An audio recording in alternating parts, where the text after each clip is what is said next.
А я вважаю, має бути мобілізація справедлива. В першу чергу добровольці, хто готові йти воювати за Україну. В першу чергу ті, хто пройшов гарячі точки, ті, хто має досвід бойових дій, кого не треба вчити тримати зброю.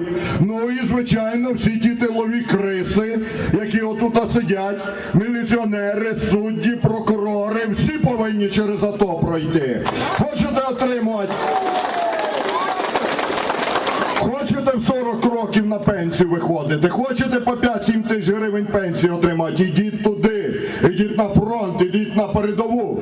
А то вони виходять 40 років на пенсію, тисячі гривень рибуть пенсії, а Україну на Донбасі зрадили 90% ментов, прокурорів і суддів. Зате кожен рік просили: дайте, дайте, дайте. І тільки хабарі на базарах можуть брати.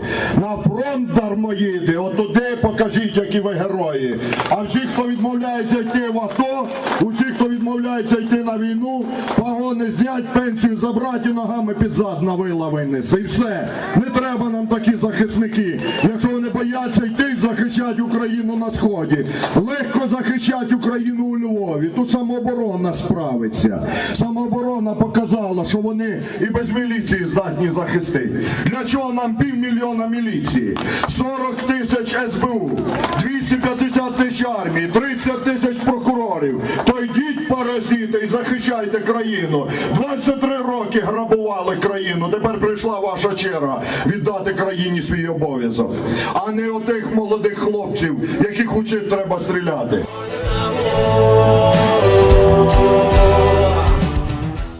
Згадували за олігархів. Немає олігархів. Олігархи тоді, коли красти, тоді вони олігархи. А як захищать країну, вони всі поховались. Вони на Мальдівах, на Канарах.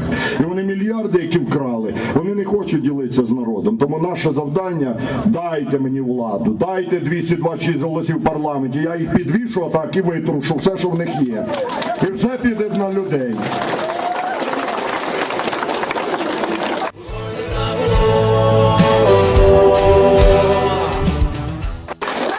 Не вони при банді Януковича Донецькі керували всією країною. Донецькі бізнесмени, ці так звані, грабували країну. А тепер і своїми награбованими грошима олігархи, дай прості ті, хто тут, вони сидять по тилах, ждуть, поки на нашому горбу вони знову повернуться, щоб далі грабувати. Ні, хлопці, шари вже не буде. До влади на Донбасі треба привести патріотів, які сьогодні звільняють Донбас. Чому сьогодні ліється кров на Донбасі? Я вам скажу. Бо 23 роки ми віддали Донбас на відкуп самому собі. Там зневажали українську мову, українські символи, українську державність. Що в Слов'янську? Звільняємо Слов'янськ, я приїжджаю. Першого, кого бачу, ІО мера Слов'янська Самсонов, регіонал. Я питаю: ти де Щур був? Я на лікарняному був. Кажу: а чого сесію не зібрали? У вас із 60 депутатів міської ради 48 регіоналів. Ви чого не зібрали сесію? Ти чого сидів із Гіркіним і з Пономарьовим в президії? Ти чого не засудив терористів? А от я на больничному був. А діти в тебе є? Є, каже. А чого діти на фронті не були? А ні за границею. Отак, їхні діти поза границях, а наші діти повинні там життя класти. І вони, отакі Самсонови, вони знову йдуть до влади. Так от якщо регіоналівська банда, після того, коли наші хлопці поклали життя за звільнення Донбасу, прийде до влади, це буде зрада світлої пам'яті полеглих героїв.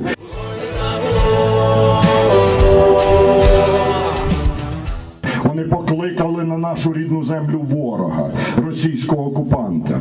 І я не можу зрозуміти, чому людина, яка хоче виїхати в Америку, бере грін-карту і їде в Америку. Чому людина, яка хоче виїхати в Європу, бере шенгенську візу і їде в Європу. У нас тільки дивина. На Донбасі ті, хто хочуть виїхати в Росію, вони кличуть Росію сюди. Да мотайте в Росію.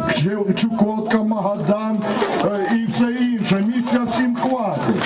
Але чого ви ворога кличете на нашу землю?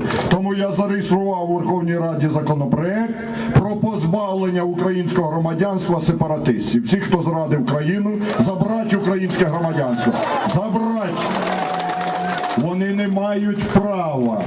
носити на серці паспорт український, коли вони ненавидять країну, коли вони отримують за рахунок державного бюджету пенсії, зарплати, лікують дітей, і вони ненавидять всіма фібрами душі Україну. Ненавидиш, їдь з України, не принось сюди нам кров, не принось нам сльози.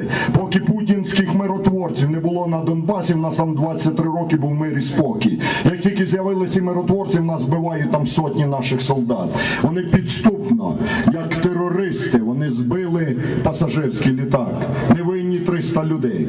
Але весь світ нарешті побачив, з ким ми воюємо. Бо до цього Меркельша, бабушка Меркель, домовилася, яка вона фрау, бабушка. Вона вже бабушка. Домовилася з Путіним, сидять на газовій трубі, домовилися, вирішили там за рахунок України гешеф свій зробити. Вони розказують, ви там домовляєтесь з терористами. А чого ви з терористами не домовляєтесь? Чого Путін не домовляється з терористами? Чого ніхто в світі не домовляється? А нам вони пропонують домовлятися з терористами. То я вам, люди добрі, скажу так. Якщо ми з ними почнемо про щось домовлятися, у нас в Донбасі буде друге Придністров'я. Це заморожений конфлікт на десятки років. Заморожений. Тому ми його сьогодні маємо розрубати, цей гордій вузол.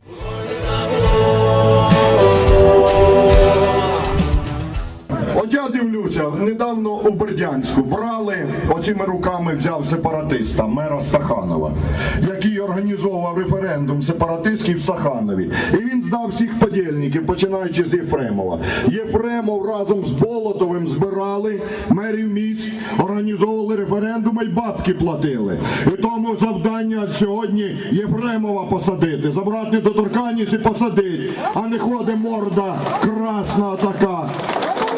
Ніяк не влізе те, що крадуть. І він ходить нам лекції читає і називає наших героїв, наших бійців фашистами і нацистами називає. Оці Симоненки і Єфремови. Недоторканність забрати, каталажку посадить і не дати, щоб утекли. Якщо втечуть, я Авакову і Наливайченку сказав, якщо Єфремов утече з України, кладіть заяви. Значить, ви ні на що не здатні. Так чи ні?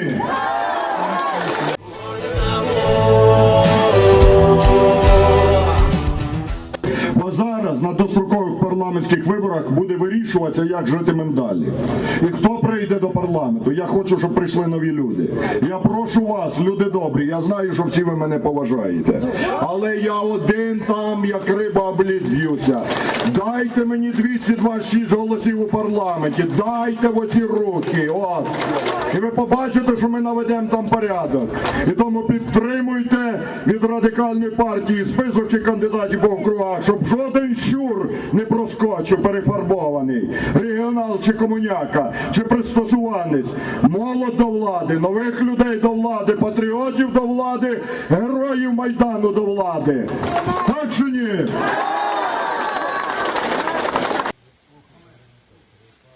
Я, Ляшко Олег Валерійович, вступаю на військову службу і урочисто присягаю українському народові завжди бути йому вірним і відданим, обороняти Україну, захищати її суверенітет, територіальну цілісність і недоторканність, сумлінно і чесно виконувати військовий обов'язок, накази командирів, неухильно додержуватись Конституції України та законів України, зберігати державну таємницю. Присягаю виконувати свої обов'язки в інтересах співвітчизників. Присягаю ніколи не зрадити українському народу.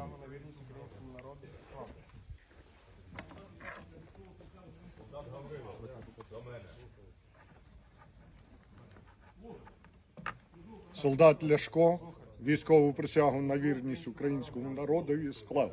Вітаю вас, складання військової присяги, солдат Ляшко, проти до строю. Служу українському народові.